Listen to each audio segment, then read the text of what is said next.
이건태 변호사입니다. 이 중대재해처벌법이 제정되기 전에는 산업재해라는 개념만 있었고 시민재해라는 개념이 없었습니다. 그때는 이제 근로기준법 105조에서 이 법이나 그 밖의 노동관계 법령에 따른 현장조사, 서류의 제출, 신문 등의 수사는 검사와 근로감독관이 전담하여 수행한다. 그리고 여기서 전담하여 수행한다고 되어 있기 때문에, 그래서 이제 이 근로기준법을 비롯한 노동관계 법령에서 정한 그런 범죄에 대해서는 근로감독관이 이제 일반 사법경찰관을 배제하고 전속적으로 수사권을 행사해 왔습니다. 사법경찰관리 직무 수행할 자와 그 직무 범위에 관한 법률, 이른바 이제 사법경찰 직무법이라고 하는데요. 그 6조에 의해서 근로감독관 등이 수사할 수 있는 범죄를 규정해 놨습니다. 그래서 6조 2에 1호부터 16호까지가 정해져 있는데, 1호가 이제 근로기준법, 2호가 최저임금법, 16호가 고용상 연령차별금지 및 고령자 고용 촉진에 관한 법률, 이렇게 16개 법률을 지정해 놨습니다. 이른바 고용노동부에서 관장하는 이런 직무 범위에 들어가는 범죄들입니다. 그런데 이번에 중대재해처벌법이 제정이 되면서 이 사법경찰 직무법에 이 근로감독관의 수사 범위로 이 중대재해처벌법이 들어가는 개정이 함께 이루어지지 않았습니다. 그러다 보니까 현 상태에서는 이 중대재해처벌법상의 범죄에 대한 수사권이 일반 경찰이 가지고 있는 상태가 됐습니다.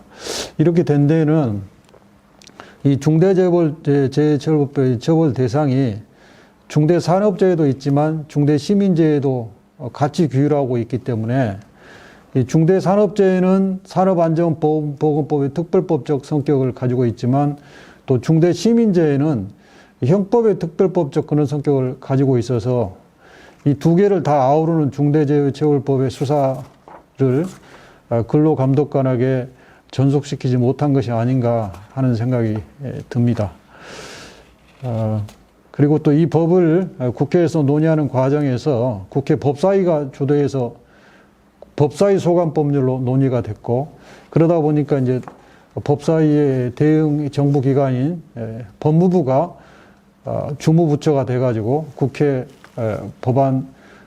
이 법률 제정을 이제 보조했고, 고용노동부가 그걸 또 주된 부처로서 같이 보조를 했지만, 어쨌든 법사위 법률이기 때문에 법무부가 주도했고, 그런 과정에서 근로감독관의 전속 수사권이 누락이 됐는지, 어쨌든 이 사법경찰 직무법에 들어가는 게 빠졌습니다. 그래서 이제 제 생각에는 중대재해처벌법 중에서 중대산업재해 관련 부분은 산업안전보건법의 특별법이기 때문에 중대산업재해 관련 중대재해처벌법 위반 범죄는 근로감독관이 전속적으로 수사권을 갖는 게 산업안전보건국가의 그 일관성, 또 그간의 근로감독관 쪽이 가지고 있는 전문성 등을 고려할 때 맞다고 판단이 됩니다. 이와 관련해서 최근에 더불어민주당 이수진 의원이 2021년 2월 3일 날 사법경찰관리의 직무를 수행할 자와 그 직무 범위에 관한 법률 일부 개정 법률안을 대표 발의했는데, 그 내용은 좀 전에 말씀드린 사법경찰 직무법 제6조 2 제1항에 아까 16호까지 규정되어 있었다고 했지 않습니까? 그 17호로 중대재해처벌 등에 관한 법률을 넣는 신설하는 그런 내용의 법안을 냈습니다. 이 법안이 이제 통과가 되면 근로감독관이 중대재해처벌법 위반 범죄를 다시 수사할 수 있게 될 것 같습니다. 근데 다만 이제 아까도 말씀드렸다시피 중대재해처벌법의 범위에 중대산업재해뿐만 아니라 중대시민재해도 포함되어 있기 때문에 지금 이수진 의원 법안이 이 두루 구별하지 않고 중대재해처벌법 등에 관한 범죄 전체에 대한 수사권을 근로감독관에게 주는 그런 취지이기 때문에 중대시민재해까지도 근로감독관에게 주는 그런 범위까지 들어가게 됩니다. 그래서 이 부분은 그 국회 입법 과정에서 좀 논의가 있을 걸로 보여집니다. 그래서 이제 그런 부분이 중대 산업재해 부분이 반영이 돼서 사법경찰 직무법에 근로감독관의 수사 범위가 추가된다면 이 법이 시행될 무렵에는 근로감독관이 중대 산업재해 부분에 대한 수사를 할 수 있지 않을까 하는 예상을 해봅니다. 법 적용 우선순위에 대해서 물으셨기 때문에 그 부분에 대해서 제 의견을 말씀드리겠습니다. 산업안전보건법 위반죄하고 중대재해처벌법 위반죄에 대해서 이 두 법이 처벌 수위가 다를 뿐이지 구속 요건은 동일하다 하는 그런 오해가 좀 있는 것 같습니다. 그리고 중대산업재해가 발생했을 때 산업안전보건법하고 중대재해처벌법 또 형법상의 업무상 과실치사상죄하고 중대재해처벌법 이 중 어느 법이 우선해서 적용되는가 하는 것도 좀 궁금해 하시는 분들이 있는 것 같습니다. 이 부분에 대해서 먼저 대답을 하기 전에 좀 그간에 왜 이 중대재해처벌법이 생겼는지 그것을 검토해야만이 자연스럽게 이 답을 얻을 수가 있습니다. 다 잘 아시다시피 저희가 이제 산업안전공단 자료에 의하면 2019년도에 사망재해자가 2020명이라고 되어 있고 이 중에서 업무상 사고 사망자가 855명, 질병 사망자가 1165명으로 나타나 있습니다. 사망 만인율이 1.08, 2018년에는 1.12. 그래서 2018년에 비해서는 0.04 감소했지만, 이 사망 만인율이 2016년까지는 계속 감소하다가 2017년 이후에는 다시 증가 추세로 돌아섰기 때문에 이게 만족스러운 수준으로 지금 떨어지지 않고 있습니다. 이처럼 산업재해로 인한 사망자 수가 선진국에 비해서 우리나라가 지나치게 높은 그 이유에 대해서 노동계를 중심으로 그 이유가 뭐냐. 그래서 두 가지를 지적을 해왔는데요. 하나는 재해가 발생했을 때 들어가는 비용보다 그 재해 예방을 위해서 들어가는 비용보다 재해 발생했을 때 치르는 비용이 더 적기 때문이다. 이 측면이 이제 하나가 지적됐고, 하나는 산재사고가 발생했을 때 실무자들, 안전보건관리 책임자라든지 관리 감독자들은 처벌을 받지만 대표이사나 최고 경영자는 처벌을 받지 않기 때문이다 하는 비판이 있었습니다. 그 비용 측면은 논외로 하더라도 왜 그러면 대표이사나 최고 경영자가 처벌되지 않고 실무자들인 안전보건관리 책임자하고 관리감독자만 처벌되었는지 이것을 법률적인 측면에서 제가 한번 말씀드리겠습니다. 이 산업안전보건법상의 의무 주체하고 범행 주체가 사업주로 되어 있기 때문입니다. 이 가장 우리가 많이 쓰는 조항이 산업법 38조 안전조치, 제39조 보건조치, 그 보면 주체가 사업주로 되어 있습니다. 그리고 이 38조하고 39조를 위반했을 때 적용되는 벌칙 조항이 산업법 167조부터 174조인데 이 처벌 규정이 당연히 범행 주체가 사업주로 되어 있는 거죠. 근데 이 사업주는 두 가지가 있죠. 하나는 개인 사업주가 있고 하나는 법인 사업주가 있습니다. 근데 사업 규모가 조금만 커져도 다 법인 사업주일 수밖에 없는데 우리의 이제 이 산업안전보건법 173조의 양벌 규정이 돼 있는데 우리 대법원 판례에 의하면 위반 행위를 사업주인 법인이 직접 하지 아니하는 경우에 양별 규정에 의해서 사업주가 아닌 행위자도 사업주에 대한 각 본조의 벌칙 규정에 적용이 대상이 됩니다. 이게 무슨 말이냐면 범행 주체로 사업주가 돼 있는데 그 사업주가 법인이다. 그럼 법인을 징역형 선고를 할 수가 없잖아요. 그럴 때 그러면 사업주가 법인인데 그러면 아무도 처벌을 못 하느냐? 여기에 대해서 대법원이 이 양벌 규정을 들어가지고 사업주가 법인일 경우에는 직접 행위자를 이 규정에 의해서 그러니까 각 본조, 처벌 의무 규정과 처벌 규정, 그 다음에 양벌 규정, 이걸 통합해서 해석해 가지고 그럴 때는 직접 행위자를 처벌할 수 있다. 이렇게 해석을 했던 겁니다. 그렇게 되다 보니까 사업주가 법인일 경우에는 직접 행위자를 각 의무 규정과 처벌 규정에서 처벌하고 법인인 사업주는 양벌 규정에서 벌금형을 처해했습니다. 이런 관계가 되다 보니까 그 사업주 법인의 최고 경영자, 대표이사 등은 직접 행위자가 아니기 때문에 처벌할 수가 없었던 겁니다. 그래서 이런 그 양벌 규정의 법리에 의해서 직접 행위자인 안전관리 책임자하고 관리 감독자는 처벌됐지만 직접 행위자가 아닌 최고 경영자, 대표이사는 처벌할 수 없었고 법인만 양벌 규정에서 벌금형이 처해졌던 것이죠.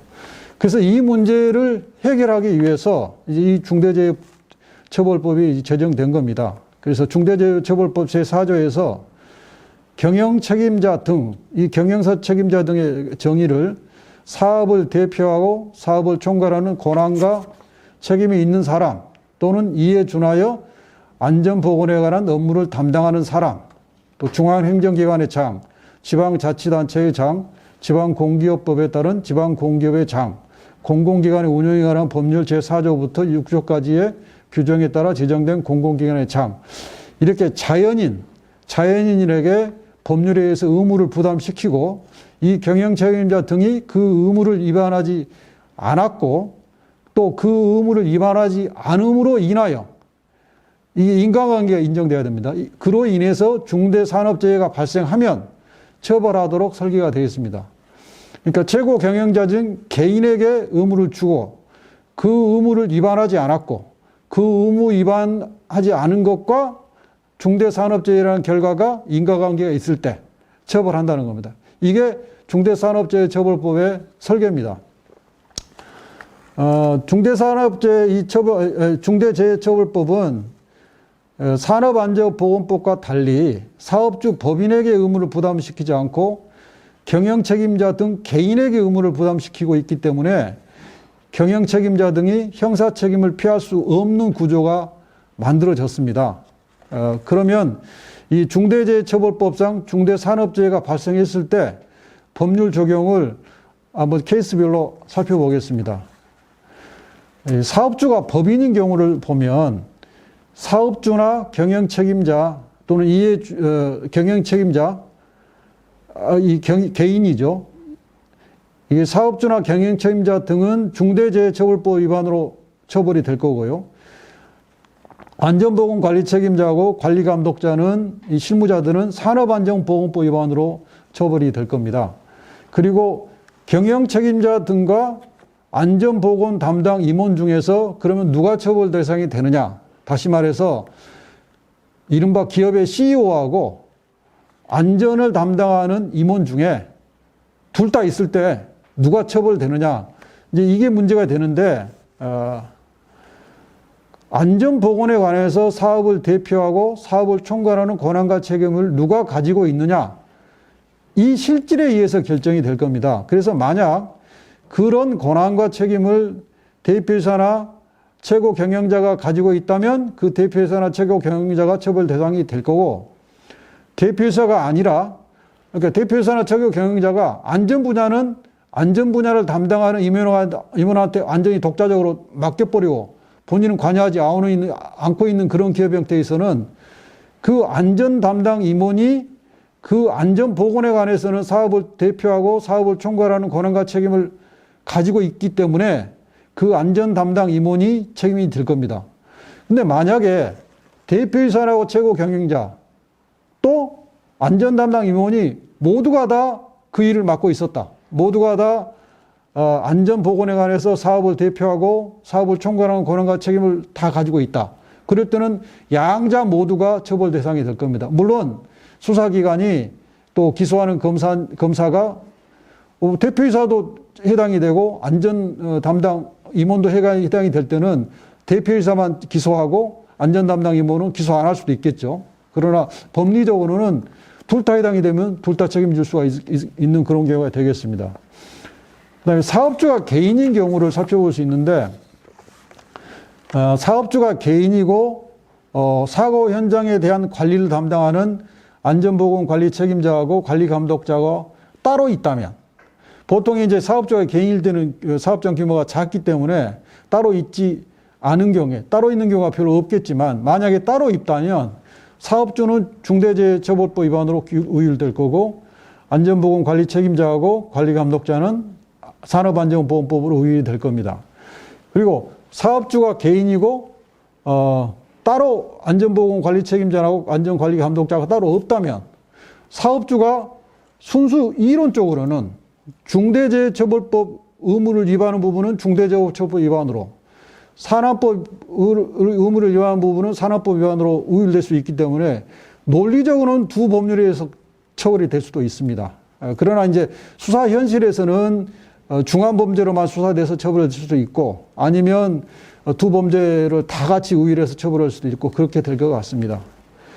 그 다음에 형법상 업무상 과실치사상죄의 적용 부분은 이 중대재해처벌법이나 산안법이나 모두가 다 산업재해로 해서 사람이 사망했을 때, 이런 사망했을 때 의무를 위반하여 근로자를 사망에 이르게 한 자, 이렇게 되어 있습니다. 그러니까 의무를 위반한 것은 고의고, 그로 인해서 사망을 이르게 한 것은 과실입니다. 이게 고의범, 의무 위반은 고의, 중대 결과에 대해서는 과실, 이렇게 이제 이른바 전문용어로는 결과적 과정범위라고 그러는데요. 이 구조로 되어 있습니다. 그래서 이 사건이 이제 이 범죄의 구도는 기본적으로 과실범인데, 마찬가지로 업무상 과실치사상죄도 의무를 위반하여 치사나 치상, 그러니까 나쁜 결과를 일으킨 부분에서는 과실이거든요. 그래서 이것도 업무상 과실치사상죄도 과실범입니다. 그래서 이 둘 다 과실범인데, 중대재해처벌법과 산업안전법은 구체적으로 지켜야 될 의무가 법률에 의해서 정해져 있고, 형법상의 업무상 과실치사상죄는 구체적인 그 상황에서 사고를 발생시키지 않기 위해서는 어떤 의무가 필요한지는 그때그때 정해지기 때문에 법률에 딱 정해져 있지는 않습니다. 그래서 형법상 업무상 과실치사상죄가 중대재해처벌법이나 산업법에서 정하지 않는 의무까지도 포괄할 수 있기 때문에, 그런 상황이 발생했을 때는 중대재해처벌법과 업무상 과실치사상죄, 산업안전보건법과 업무상 과실치사상죄가 상상적 경합으로 다 적용될 수 있다고 보여집니다. 통계를 잠깐 말씀드리겠는데요. 저희 대법원 사법연감 통계를 보면 2019년도에 산업안전보건법 위반이 접수가 이것은 이제 정식으로 기소돼서 재판된 사건 통계입니다. 그러니까 벌금으로 약식 기소된 건 빠진 통계입니다. 접수가 735명이고 처리가 705명이고 실형이 2명, 0.28%입니다. 처리 대비해서 집행유예가 102명, 14.46%, 벌금이 525명, 74.46%, 무죄가 33명, 4.68% 이렇게 됩니다. 그러니까 벌금이 정식으로 기소됐지만 벌금이 74.46%나 된다는 겁니다. 그러니까 벌금 비율이 굉장히 높은 겁니다. 2019년도에 전체 형사사건의 그러면 처리 중에 벌금은 어느 정도냐? 그것은 벌금은 26.06%거든요. 그러니까 산업안전보건법이 전체 처리건 중에 벌금이 74.46%인데 전체 형사사건은 벌금이 26.06%니까 전체 평균에서 특히나 산업안전보건법 위반의 벌금 처리 비율이 높다는 것을 알 수 있습니다. 그리고 이제 대검찰청의 검찰연감을 보면 2019년도에 산업안전보건법 사건이 접수가 17,685명, 처리가 16,570명이 됐는데 이 16,570명을 기소가 12,339명, 74.46%가 기소가 됐고 그중에 구속 기소가 4명, 0.02%, 불구속 기소가 642명, 3.87%, 약식 기소, 그러니까 벌금 처리한 겁니다. 11,693명, 이게 70.56%, 입니다.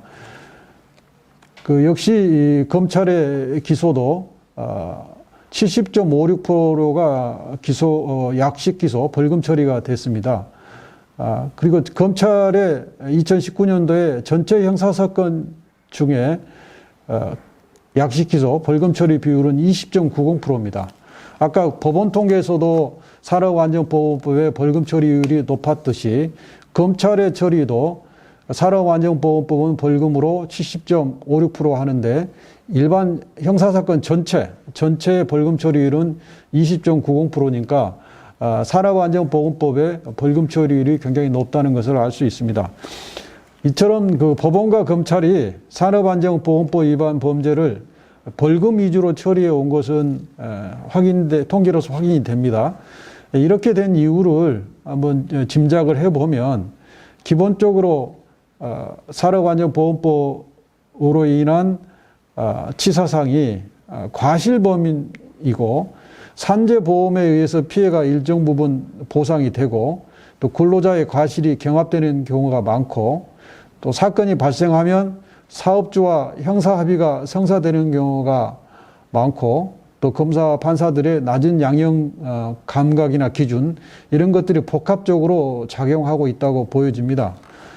그리고 대표이사나 최고 경영자가 산업안전보건법 위반 사건에서 처벌되지 않은 이유는 이들의 고의성을 입증하기 어려운 측면도 있지만 앞에서 말씀드린 바와 같이 이 의무 주체하고 범행 주체가 사업주로 되어 있기 때문에 법인 사업주는 양벌 규정에 의해서 벌금으로 처리되고 대표이사나 최고 경영자는 직접 행위자가 아니어서 처벌 대상에서 제외되기 때문입니다.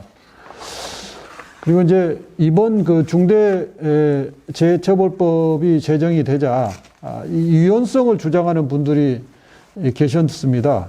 이분들의 주장을 대략 들어보면 구속요건의 명확성 원칙에 위반된다 또는 포괄위임입법 금지 원칙에 위반된다, 과잉 금지 원칙에 위반된다, 또 산업안전보건법과 충돌한다, 그런 등등의 대강의 주장인 것 같습니다. 그런데 이 중대재해처벌법은 2020년 12월 23일, 작년 12월 23일부터 올 1월 7일까지 총 6차례에 걸쳐서 국회 법사위 법안심사 1소위 국회의원들이 구체적으로 이분들이 이제 백혜련, 송기현, 박주민, 김용민, 김남국, 김도읍, 유상법무원, 그다음에 법무부의 이용구 법무부 차관, 김인걸 법원행정처 차장, 박화진 고용노동부 차관, 이분들이 굉장히 심도 있는 토론과 검토를 했습니다. 비교적 기간은 짧지만 그 어떤 법안보다도 많은 시간을 투입해서 심도 있는 토론과 검토를 했다는 것이 법안 소위 의사록에서 확인이 됩니다. 그렇기 때문에 박화진 고용노동부 차관을 제외하고는 전부 법률 전문가들인 변호사들이고 또 박화진 고용노동부 차관도 굉장히 높은 전문성을 지니고 있기 때문에 이분들이 심사숙고해서 만드는 법안이기 때문에 기본적으로 이혼성은 없다.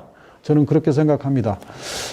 구체적으로 보면 중대재해처벌법 4조 구조를 보면 의무의 내용을 제1호, 제2호, 제3호, 제4호에서 법률에서 정할 수 있는 가능한 수준까지는 구체적으로 정하고 있다고 보여지고 더 구체적인 내용은 시행령에서 정하도록 되어 있기 때문에 명확성의 원칙을 지키지 않았다는 비판은 설득력이 없다고 생각합니다.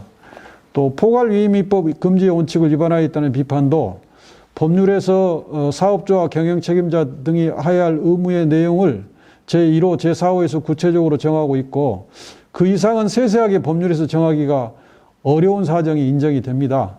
더 구체적인 내용은 시행령에서 정하도록 하였기 때문에 포괄위임입법 금지 원칙에도 위반되지 않는다고 생각됩니다.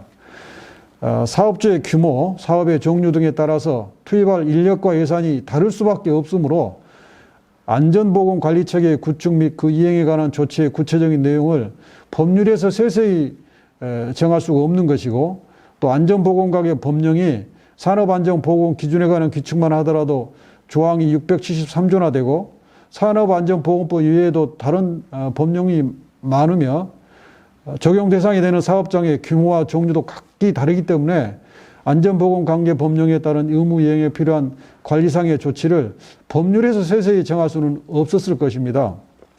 또 이 산업안전보건법 38조 가장 대표적인 규정이죠. 38조하고 중대재해처벌법 제4조 가장 대표적인 의무조항입니다. 이걸 비교를 해보면 결코 중대재해처벌법이 산업안전보건법에 비해서 규정의 구성 요건의 내용이 명확성 측면에서 부족하지 않다는 것을 알 수 있습니다.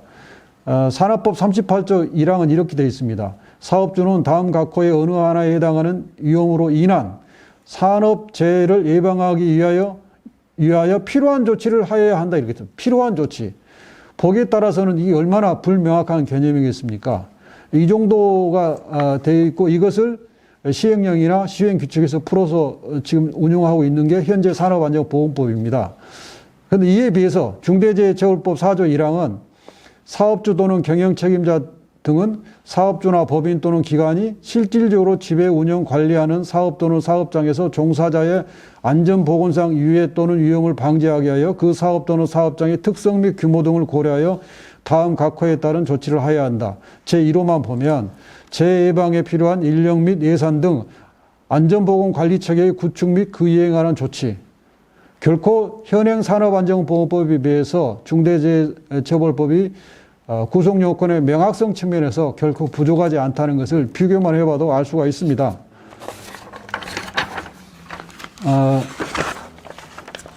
또 산업안전보건법은 이 산업안전보건법과 중대재해처벌법을 간단히 그 규율 대상이 다르기 때문에 이걸 비교해서 설명을 드리면 산업안전보건법은 산업재해를 예방하기 위한 직접적인 의무를 규정하는 법이고 중대재해처벌법은 산업안전보건법상 의무를 이행할 수 있도록 조치할 의무를 정하고 있습니다.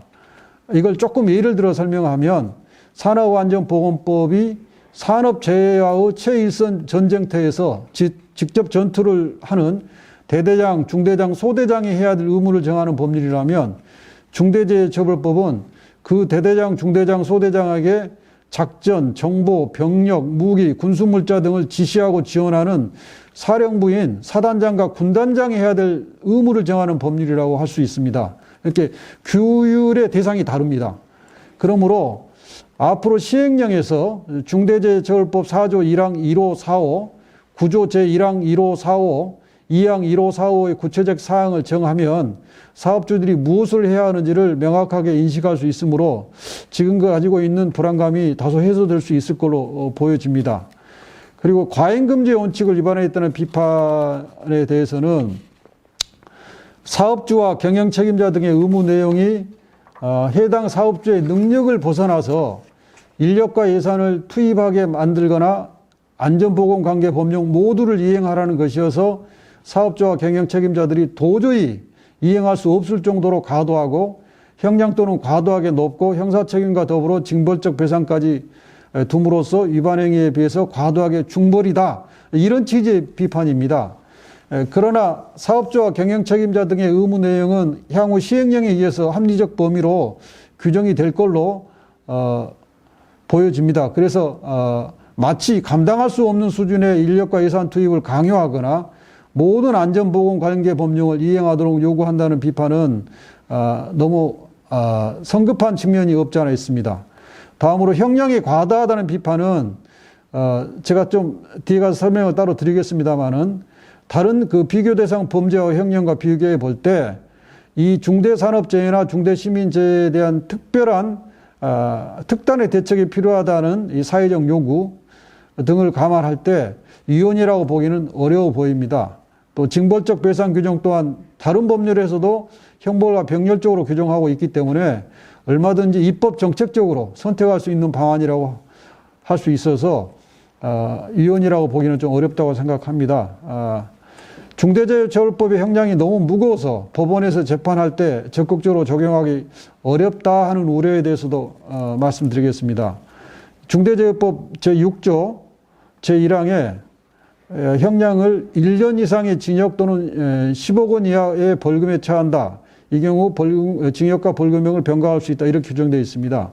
이 1년 이상의 징역이므로 징역 1년부터 형법이 정하는 유기징역의 상한이 징역 30년까지 선고가 가능합니다. 하한이 징역 1년 이상이므로 너무 무겁다는 비판이 있는 것 같습니다.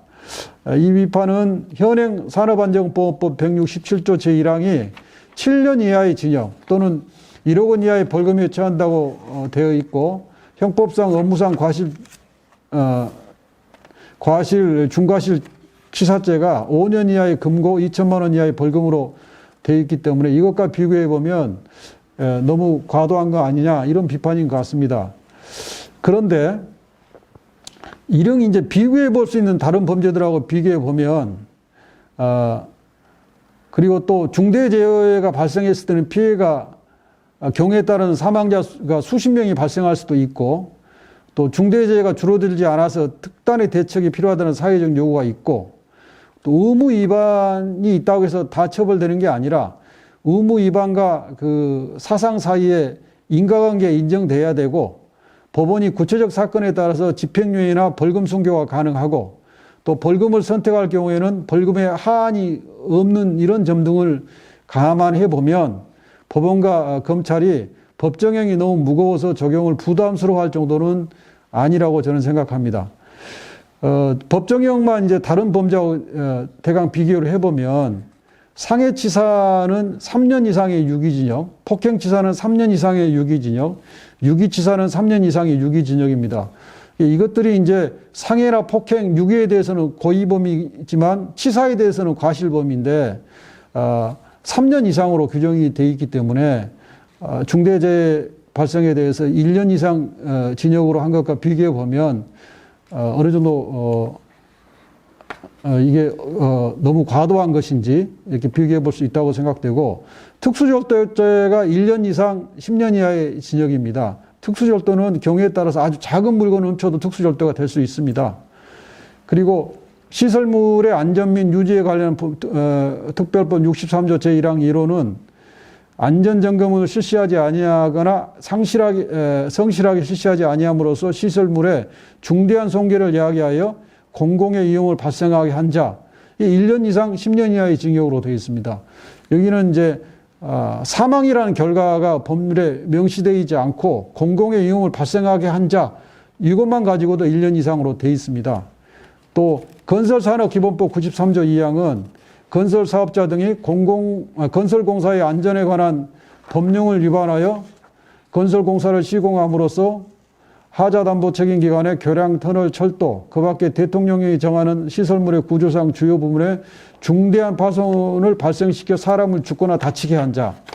이것도 역시 이제 결과적 과정법 형태로 되어 있는데 무기 또는 3년 이상의 징역으로 되어 있습니다.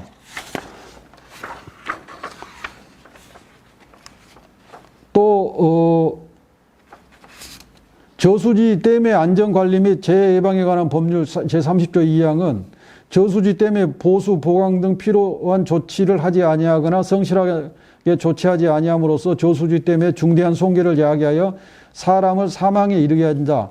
또 무기 또는 3년 이상의 징역으로 되어 있고요. 자본시장과 금융투자협에 관한 법률 제443조 제1항은 여러 개의 그 의무를 위반한 자를 처벌하는 조항인데 그 대표적인 의무 위반이 미공개 중요 정보를 이용한다든지 통정매매 행위를 한다든지 시세 조정을 위한 부정거래 행위를 한 자 이런 자들을 1년 이상의 유기징역 또는 그 의무 위반으로 얻은 이익 또는 회피한 손실액의 3배 내지 5배 이하의 벌금을 가하도록 되어 있습니다. 이것도 1년 이상의 유기징역인데 결국 자본시장법에 위반된다는 것은 돈을 부정한 방법으로 많이 벌었다는 경우에 1년 이상의 유기징역이니까 사람의 생명을 다수의 생명이 다칠 수 있는 잃을 수 있는 그런 중대재해의 경우에 1년 이상의 유기징역으로 정한 것과 비교해 볼 때 결코 이 중대재해법이 위헌에 이른 정도의 과도한 형량을 정한 것은 아니다 하는 게 제 생각입니다. 다음으로 이제 실제 이 법이 적용이 될 때 대법원 양형위원회가 정한 양형 기준이 이제 기준이 될 텐데 현행 양형 기준은 기존의 산업안전보건법 위반죄의 양형 기준을 형법상 과실치사상죄의 양형 기준의 일부로서 지정이 되어 있습니다. 그러니까 이것을 산업안전보건법의 그 고유한 특성을 대법원 양형위원회가 중요하게 생각했다면 당연히 산업안전보건법만의 양형 기준을 만들어서 운영했어야 되는데 형법상의 과실치사상죄의 한 유형으로 규정해놨다는 겁니다. 그러니까 이것은 대법원 양형위원회가 얼마만큼 이 산업재에 대해서 무관심했는지를 상징적으로 보여주는 사례라고 할 수 있겠습니다. 그래서 이 대법원 양형위원회가 이 중대재해처벌법 제정을 반영해서 하루빨리 산업재해, 중대재해, 중대산업재해, 중대시민재해에 대한 양형 기준을 빨리 만들어야 될 걸로 보여집니다. 네, 그리고 아까 그 중대재해처벌법의 최고 경영자 등의 의무하고 기존의 산업안전보건법상의 의무 규정이 겹칠 경우에는 어떻게 하느냐, 라고 말씀을 하셨는데,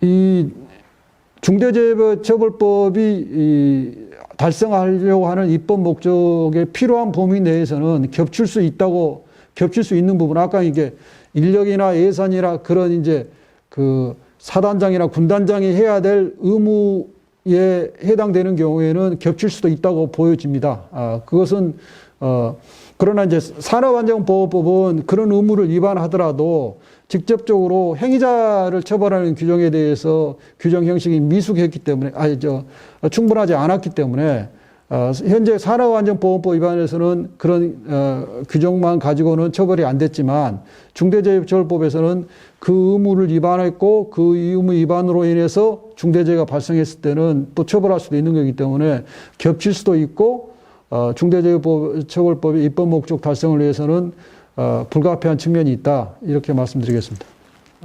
중대재해처벌법과 관련해서 사업주들은 무엇을 해야 하는 것인지 또 무엇을 해야 처벌을 받지 않는지에 대해서 궁금해합니다. 그리고 또 무엇이든 걸면 걸리는 산업안전보건 규칙상의 의무를 어떻게 모두 이행할 수 있겠느냐, 결국 중대재해가 발생하면 사업주는 무조건 처벌될 수밖에 없는 거 아니냐 하는 그런 불안감을 가지고 있는 것 같습니다.